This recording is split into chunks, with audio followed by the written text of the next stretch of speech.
안녕하세요. 성도님들 반갑습니다. 오늘은 5월 3일 민수기 32장 말씀을 읽으시면 되겠습니다.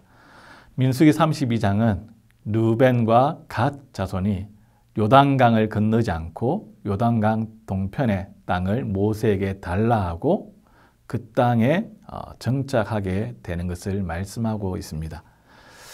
요단강 동편에 르벤 지파와 갓 지파가 그 땅을 달라고 했을 때에 모세는 책망하게 됩니다.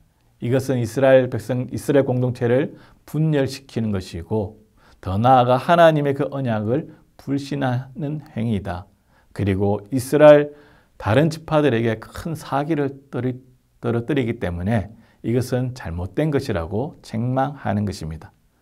모세의 말에 이 두 지파는 자신의 잘못을 인정하게 됩니다. 그리고 다른 제안을 모세에게 말합니다.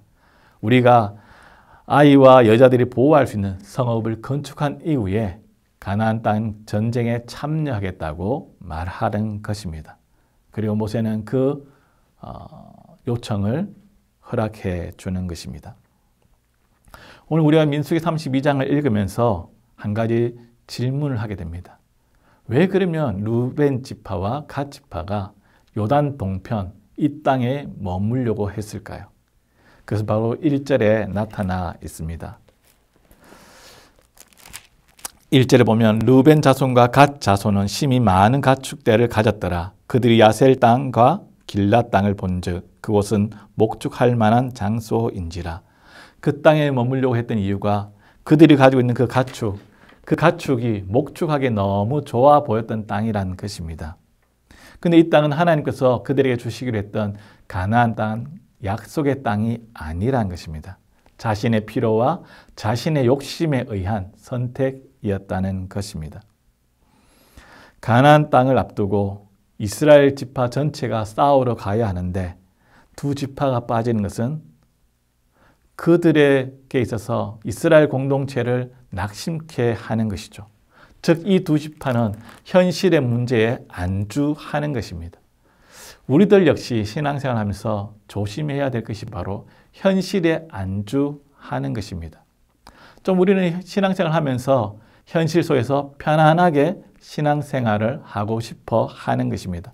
너무 힘들고 어렵게 신앙생활 하는 것이 아니라 좀 쉽게 믿고 싶어 한다는 것입니다.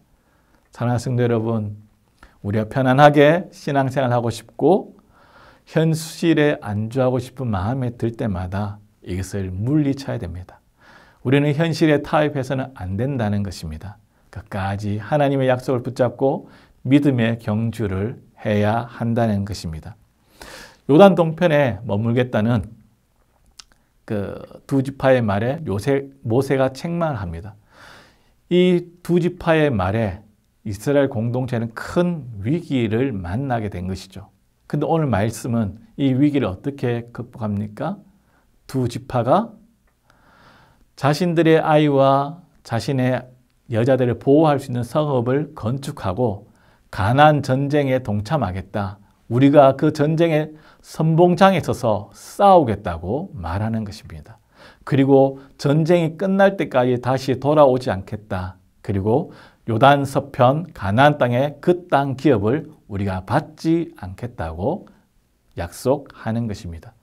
즉 이스라엘 공동체의 위기 가운데 이 위기가 어떻게 극복하게 됩니까? 르벤 지파와 갓 지파의 헌신입니다. 요단 서편 그 가나안 땅은 자신들이 기업을 받지 않습니다. 그러면 땅을 받지 않기 때문에 그냥 뒤에서 싸우는 척 해도 됩니다. 조금씩 그냥 전쟁에 그냥 참여해도 됩니다. 그런데 그들은 그렇게 하지 않습니다. 우리가 선봉장에 서서 맨 앞에 서서 열심히 싸우겠다. 그리고 끝까지 싸우겠다. 그리고 그 땅의 기업을 우리가 받지 않겠다. 그들이 희생하고 그들이 헌신하면서 이스라엘 공동체의 이 분열된 위기를 극복하게 되는 것입니다. 우리 역시 마찬가지입니다. 공동체의 위기가 찾아옵니다. 갈등이 올 때 어떻게 극복해야 됩니까? 바로 누군가의 헌신과 희생이 필요합니다. 공동체의 누군가가 그것을 헌신하면 해결이 되는 것입니다.